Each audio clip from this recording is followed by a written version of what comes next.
ಇಲ್ಲಿ ನಮ್ಮ great deputy chief minister ಇವರು ಪ್ರಧಾನಮಂತ್ರಿಗೂ ಎದರಲ್ಲ, ಕೇಂದ್ರದ ಗೃಹ ಸಚಿವರಿಗೂ ಭರತ್ ರೆಡ್ಡಿ ಬೆನ್ನಿಗೆ ನಿಲ್ತೀವಿ ಎಂದು DCM DKC ಇನ್ಯಾವ ತನಿಖೆ ನಡೆಸ್ತೀರಪ್ಪ ನೀವು?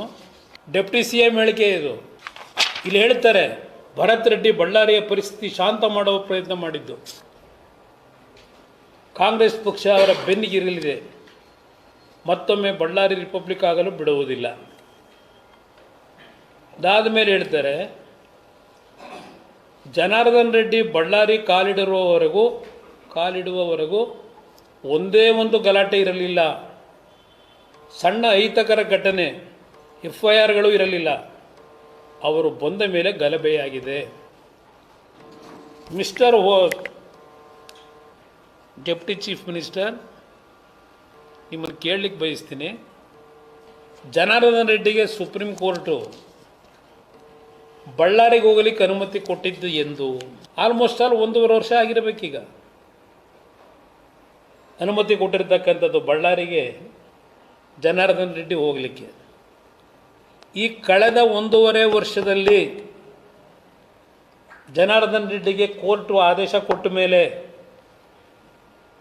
ಏನು ಬಳ್ಳಾರಿಗೆ ಹೋಗಿದ್ದಾರೆ 1.5 ವರ್ಷ, ಎಷ್ಟು FIRಗಳು ಎಷ್ಟು ಗಲಭೆಗಳಾಗಿದೆ ಜನಗಳ ಮುಂದಿಡಿ. ಇದ್ರ ಜೊತೆಗೆ ಅವ್ರು ಬೇರೆ ಹಿಮ್ಮೇಳ, ಹೋಮ್ ಮಿನಿಸ್ಟ್ರು. ಜನಾರ್ದನ್ ರೆಡ್ಡಿ ಬಳ್ಳಾರಿಗೆ ಬಂದ ಮೇಲೆ ಕಾಕ್ತಾಳೀಯ ಈ ಗಲಭೆದು.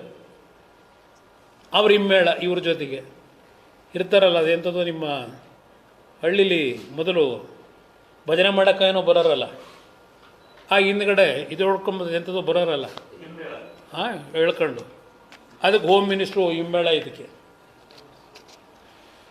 ಈ ಸರ್ಟಿಫಿಕೇಟ್ಗಳನ್ನ ಕೊಟ್ಟ ಮೇಲೆ ಯಾವ ತನಿಖೆ ನಡೆಸ್ತೀರಪ್ಪ ನೀವು?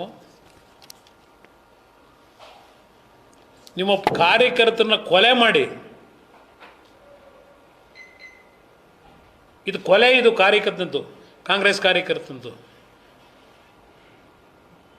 ಕಾಂಗ್ರೆಸ್ ಕಾರ್ಯಕರ್ತರಿಗೆ ಹೇಳ್ತೀನಿ, ರಾಜ್ಯ ಕುರಿಗೆಡಿಸ್ತಾ ಇದ್ದಾರೆ, ಇಂಥ ಸರ್ಕಾರನ ಧಿಕ್ಕರಿಸ್ತಕ್ಕಂಥದ್ದು, ಈ ರಾಜ್ಯ ಉಳಿಸ್ಬೇಕು ಅಂತಕ್ಕಂಥ ಕಾಂಗ್ರೆಸ್ ಕಾರ್ಯಕರ್ತರಿಗೆ ನಾನು ಕರೆ ಕೊಡ್ತಾ ಇದ್ದೀನಿ. ಇವತ್ತು ರಾಜಶೇಖರ ಸತ್ತಿರ್ಬೋದು, ಇವರ ತೆವರುಗಳಿಗೆ, ಇವರ ಅಧಿಕಾರದ ಆಸೆಗೆ